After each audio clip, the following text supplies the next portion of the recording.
Hey, what's going on, everybody? It's 5 o'clock p.m. Eastern Time, January 28th, 2019. This is Pettit's Puck Talk. I'm here with Jeffrey Job today, no Clay Shapiro. How you doing, Jeff? Feeling pretty good. Sitting in Clay's seat today. I already feel a little dumber. Yeah, we hope everybody had a happy New Year. It's been a long break, so, we got to shake some of the rust off here. Don't be too judgmental out there, all right? But let's get right into it. This past weekend, we had the All-Star Weekend in the NHL. And the Metropolitan beat the Central Division in the championship game by a score of 10-5.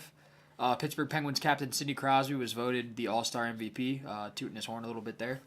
And there were also like 3 or 4 women that competed in the skills competition. Kendall Coyne Schofield became the first woman to participate in the NHL skills competition. Did you see any of that, Job? No, I was busy playing my own hockey as you were with me. Yeah. I saw some of the highlights. I don't know if you also saw this at the AHL All-Star game. I didn't catch any of that. I didn't either, but I saw something. I forget his name, but he had a faster time than Connor McDavid. Oh, really? Yeah. Do you know what team he played for or anything like that? No. That's still sweet. I'll have to look into that after the show. But yeah, Kendall Coyne, she placed 7th out of 8 in the fastest skater competition with a time of 14.346, beating Arizona's Clayton Keller. So I'm sure he was getting it from the boys for that one. Yeah. Were there other girls in it too, or just yeah? her? This next girl, Brianna Decker, everybody thought she took home first place in the premier passing competition, but they started her clock late, so like her time wasn't starting when she was going. She was actually she was in front of 7 people, but they originally thought she was like first out of everybody, like beating Drysdale on everybody, but that wasn't the case. I read an article about that earlier today. But CCM awarded her $25,000 anyways. That's hype. Yeah, and the league honored Decker and the other women who competed by donating $25,000 in each individual's name to a charity of their choice. So it really looks like they're trying to push to get women's hockey like bigger and more recognized. Were they all American? As far as I know, yeah, I know those two, Schofield and Decker, were both American. They both play for the international team. Yeah. I mean, yeah, because I saw they were all wearing, USA jerseys. Yeah. And I know I'm pretty sure Decker plays in the Canada Women's Hockey League, and then I think Schofield plays in the American Women's Hockey League, so. Does your brother know when he wants to come in? Yeah, he's going to come into Rick Nash Park. All right, sweet. And then another thing that I was excited to see over the break was the World Junior Championship. Just a quick recap: Finland won gold. They beat the United States 3-2 in the gold medal game, and Russia beat Switzerland in the bronze game for. Yeah, I think so. For bronze. It was the first time that Canada hosted the tournament and didn't medal, so I thought that was ridiculous. Should be a good draft class already. I saw their captain. Who was their captain? I can't remember his name, but they were ripped. They wanted his head up in Canada, man. Farabee? Or is that no, that was USA. He played for USA, but. It's okay. We all get confused. Yeah.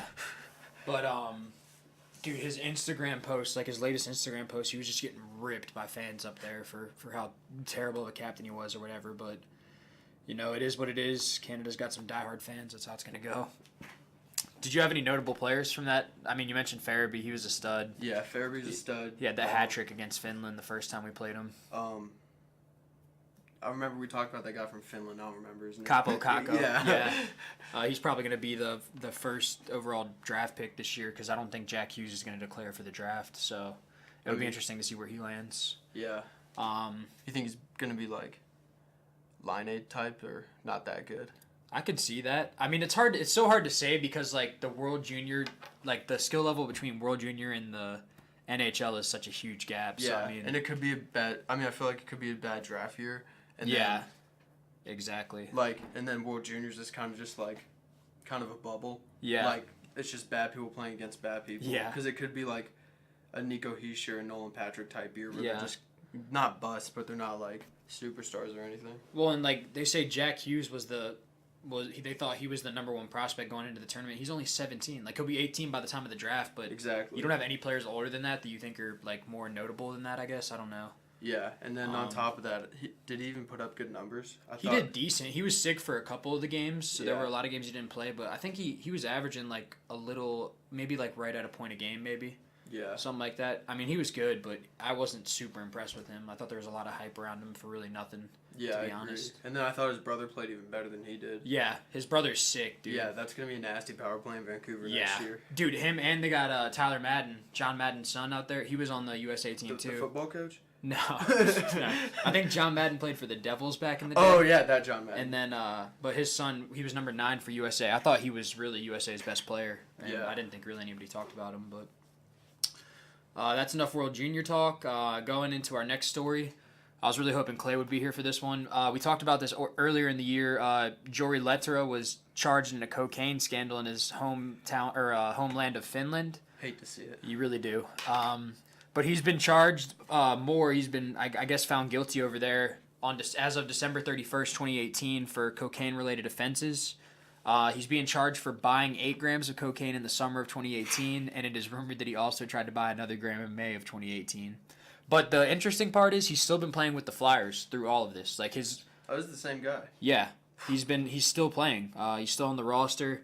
He is in the final year of his contract, and he's getting $4.7 million this year. So I'm sure maybe they're just trying to finish that out. I don't know if they want to use him and pay him for that instead of just dismissing him and then like pretty much paying somebody who's not playing for you anymore. Is he any good? No, he's trash. I know Clay was saying when we first talked about this story that like they would do anything to get rid of him, man. Like they don't even care if they would just fire him right off the bat like that. Wouldn't that be breach of contract too? Like, would they not have to pay him this 4.7 if? I don't know all the details about that. That's a good question. But I mean, regardless, that's just wild. Yeah. I mean, if I have a professional sports team, I'm putting a morals clause in it that says Yeah. you can't go out and buy 8 grams of cocaine. Yeah, definitely. Just definitely. a thought, though. But it's the Flyers organization, so there's no telling what's going on. He's convinced that he's not guilty. He's saying that he's going to clear his name from these false charges, is what he's calling them. So did OJ. Yeah, exactly. But I mean, the guy's got money, so I guess we'll see where that goes. And Coke prom too. As it seems. For real. But our next segment, we're going to talk about Rick Nash. So Jobs is going to get his brother on the line, and we're going to have a little guest speaker here.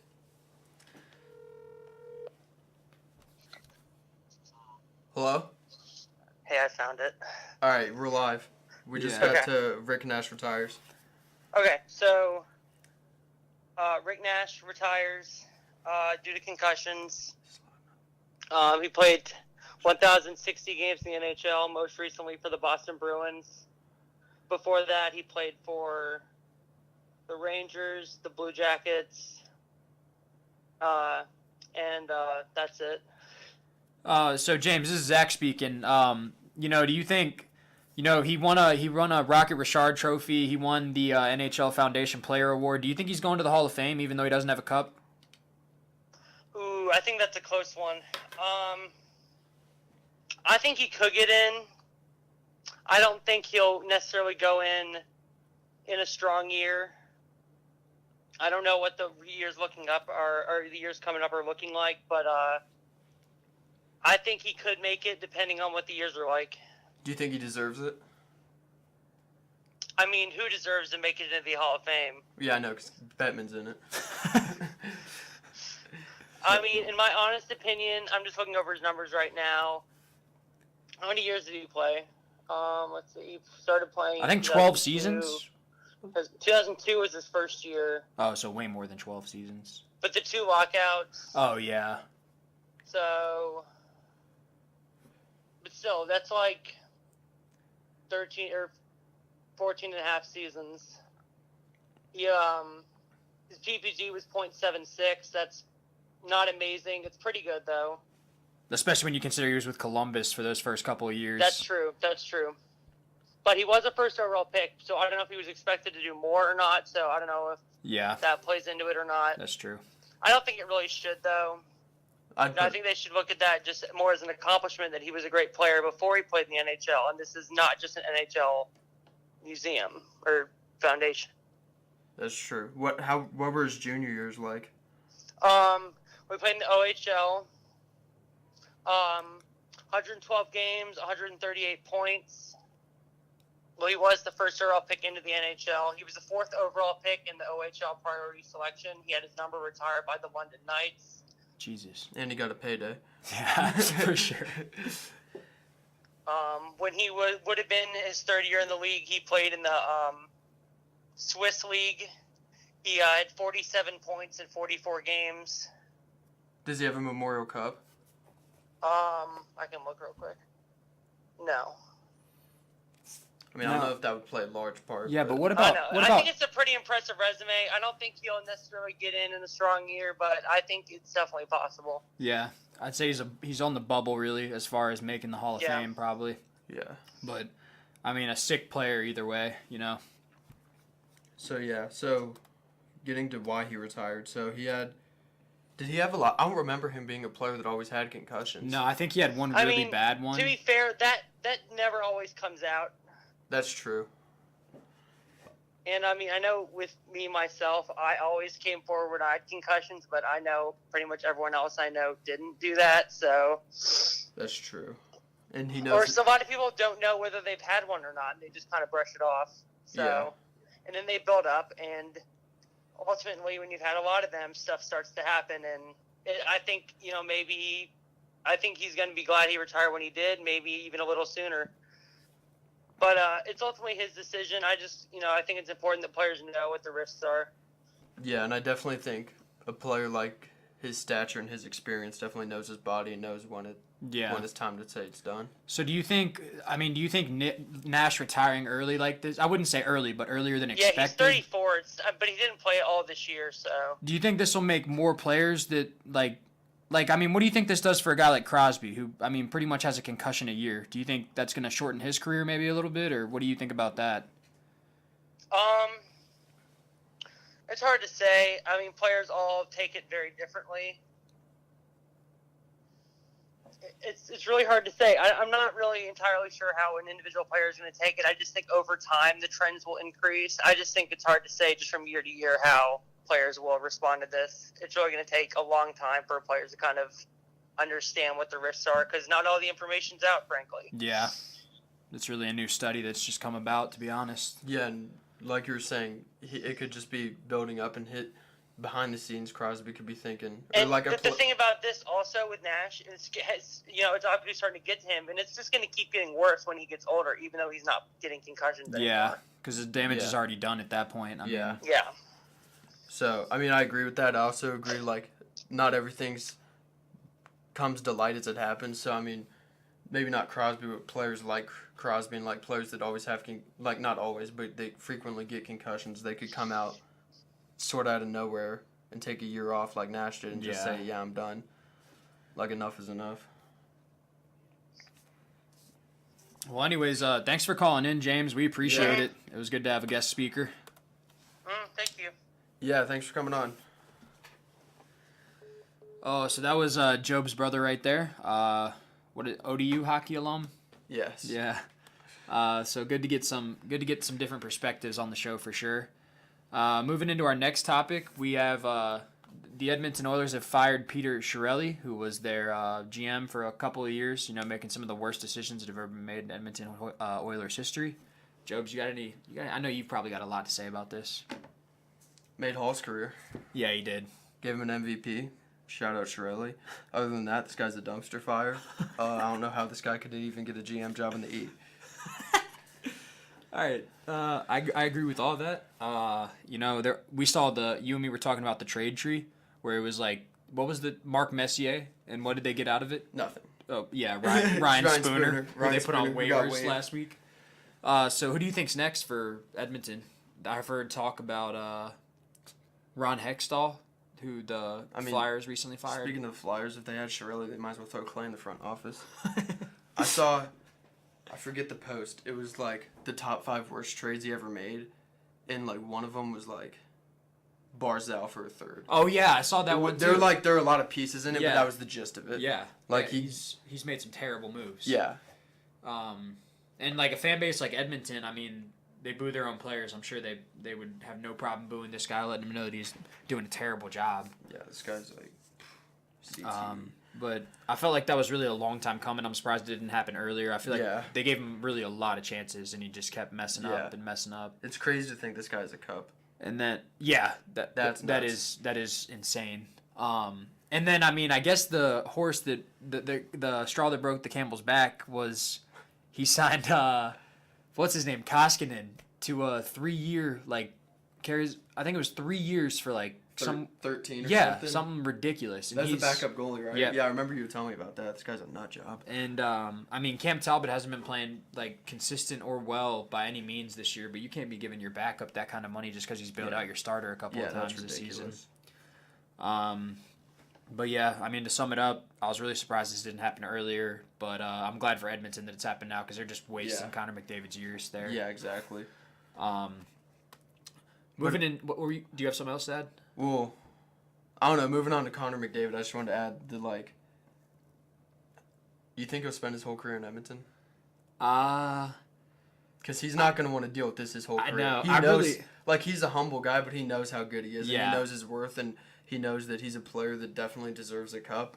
So I think it really depends on who they bring in to manage the team next. You know, if they bring in somebody like Hextall, who, I mean, was a successful player, one, or goalie, whatever you want to say, and then two, really wasn't a terrible GM, I think he could really turn that team around, make some moves, and bring something in. On the flip side, if they bring in somebody who's just another Shirelli and doesn't really know what he's doing, I think he's gone in or 3 somebody or 4 that's years. Timid to mess up the team any more than he already is. That's it. Shirelli has really screwed whoever has to come in and be the GM next for the team. And I mean, he's really handcuffed them. A player like Ovi who took I think it was 13 years to get a cup. So yeah, but you guys always made playoffs. I was gonna say that. I was gonna say we always made playoffs and we always were a contender. Yeah.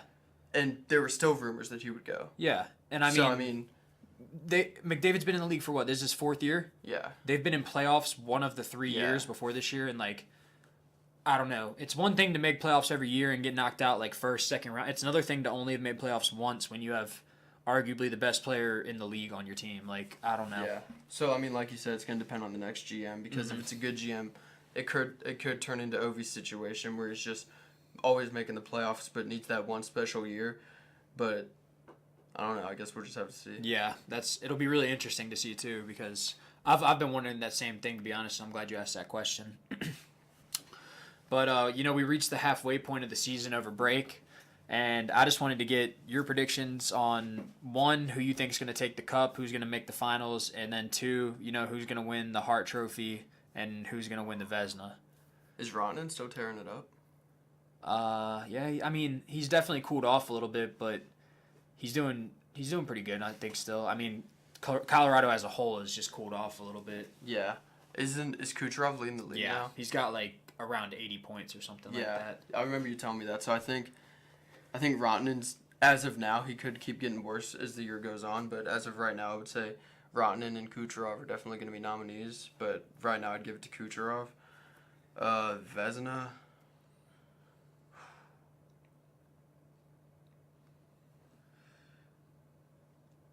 I don't want to say Vasilevsky just because, it's not like MVP where it's the most valuable to your team. He just has to be the best goalie, so you could give it to Vasilevsky. That's probably who I'd go with. I guess Tampa's taking home all the awards. Yeah. I agree with the Kucherov statement. My only thing with that is, he's got so many other weapons down there with him, man. He's got Stamkos, That's got true. Braden I didn't think Point. about that like I did with the goalie. Yeah, but no, I agree with it, though, 100%. I mean, you got to be good to get all those points. It's not just about who you play with. Yeah. But I don't know. I was thinking of other names, and I can't really... I guess maybe Johnny Gaudreau, I'd have to say, for the Hart, because... I mean, he's got a good team, but it's nowhere near as stacked as... Exactly, and they are a wagon right now. Yeah, and he's... I mean, I saw over break, there was one point where he had 23 points in his last 10 games played. That's 2.3 points a game. That's so even insane. if he keeps up half of that, I agree. Yeah, speaking of which, I got to play DraftKings tonight. I got 2 games on. Love to see it. Got to jump back in, be a little degenerate. And then, as far as the Vezina, for me, I think I'd have to agree with you and say Vasilevsky, just because that team has been... I mean, they've been hot all year, dude. I mean, I don't really know who else in the league I would put up there with him. Maybe Carey Price. I mean, Is he having a year? He's having a pretty good year, and they don't really have any they don't have any household names on that team really to.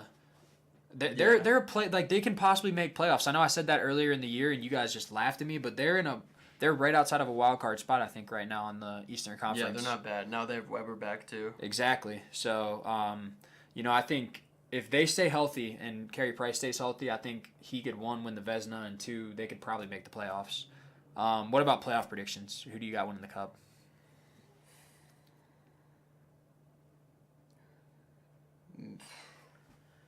I don't know. Tampa is obviously like the obvious choice, so I would have to go with them. But there's obviously doubts too. Like, I don't know if they're good enough for it. Like, obviously they're good enough, but playoffs are a different scene. Yeah, I just think they're heating up at the wrong time, dude. Yeah. Like they're on fire right now, but this isn't when you want to be catching fire. Yeah, like, so like this is a really tough part of the year to say like who's gonna Exactly. win it, because like the Caps and the Penguins and the I don't even know from the West because their conference is just irrelevant, but like the Caps and the Penguins, they're just great playoff teams. Yeah. And like the last 4 years, whoever won that series won the Cup. Yeah. Or something crazy like that. last 3 years. Yeah, so Exactly. it's hard for like Tampa to come in with like if they're hot, and same with Toronto, because I was thinking about Toronto too, but I just don't think Toronto's there yet. I don't either. I think they definitely have a huge window, though. You know, the next 4 or 5 years, I think they're going to like be. they're fast, they're young, but like that's not always what you want in the playoffs. Yeah, you need some veterans too that are physical and like. Yeah. Does anybody on that team have a cup? Hainsey maybe. Yeah, Ron Hainsey does with us. I know Marlowe doesn't because he's been in San Jose his whole career. Ron away there. Tavares obviously doesn't. No, I don't. I think that might be it. Yeah, so that's gonna be tough. I mean, Yeah. Babcock's got a lot of cups. Yeah, he's a good coach too. Yeah, so that that's definitely a coach you want to have in Yeah. playoffs, but for sure. Yeah, I mean, I think I agree with you with pretty much everything you said. I'll be interested to see how San Jose does this year, though. I mean, they've got arguably the 2 best defensemen in the league on their blue line, so you know they're going to be held down on the back end. I think Calgary will make a good run for it too. I don't know. I think it's going to be a Western team this year. you do. I just think it's been in the East too much, and I mean, honestly, I think Vegas is going to make another run for it too. They they've are been- heating up a little bit. They've been looking solid. They've been looking real good. Pacioretty, that trade's finally paying, or that signing's finally paying off for him. It looks like. You still got him in fantasy? think so. I don't really check. Not a big deal. Yeah. Yeah. So that's it for playoff predictions and award predictions. Moving into our milestones, we actually had a pretty big milestone over the break. Henrik Lundqvist has passed Jacques Plant on the all-time wins list for NHL goalies at 446. And his next win will tie Terry Sawchuk's record. And then it seems like we've had 1,000 players reach 1,000 games played this season, but 4 more players were added to the list over the break: Trevor Daley, Brett Burns, Thomas Vanek, and Brooks Orpik. So far, there's been 11 players in this season alone to reach 1,000 games played. Did you see what they got Brett Burns for his 1,000th game? I heard something about it. I don't remember. So What you know was how it? he has like a ranch in Texas or whatever? Yeah. So they bought him like two alpacas, I think, for it. They got him like a megalodon tooth fossil or something from like way back in the day. And then I think somebody bought him like a nice watch or something too. But That's hype. yeah, I thought that was cool to do all that for him. Definitely deserves it. So, seeing Lundqvist up here reminds me, now that Ovi has a cup, is Lundqvist the best player without a cup? Either Lundqvist or Carey Price. But I think you got to put Lundqvist Like above Carey ever, Price. though. Yeah, I think you got to put Lundqvist up there, yeah, for sure. Definitely the best goalie to never have a cup, for a fact. Yeah, Like, that's a yeah. hard fact right there. Like, Pat LaFontaine, like yeah. Pavel Bure. And then, yeah, I think he's definitely up there with them. I would put him, when you name those 2 names, I'd put him in the top 3 at least. I'd Yeah. say those are the top Yeah. 3 guys. That's what sucks, man, because I think he's too loyal to leave New York, and I just think he likes it there too much. So. And I don't think, obviously, he's not good enough. No, to He's be a not as starter. Most teams have these young kids that are starters that are just nasty too. Yeah. So that's another thing. Honestly, if he hasn't gotten one now, then I don't think he's going to get one. I don't either. And I mean, what is he, like 35, 36? Yeah. Got like maybe 5 years left in the league at Yeah. the best like case scenario. Yeah, nobody's going to go to the deadline thinking, let's get Lundqvist to go win a cup. And I mean, when was the last time that even happened? I couldn't even tell you. Exactly. But I mean, it'd be sweet to see New York have like a solid rebuild year, and then I know that doesn't really ever happen, just 1 year where you're rebuilding, but that'd be sick if they just did it next year, and then the next year after that they got a cup for him. I mean, as much as I hate the Rangers, I'd like to see Lundqvist get a cup. Yeah. I mean, any original 6 team getting a cup's always hype. Yeah. I think he's going to the Hall of Fame no matter what. Yeah, I was going to bring that up too. But yeah, I really hope he gets a cup, man. I feel bad for him.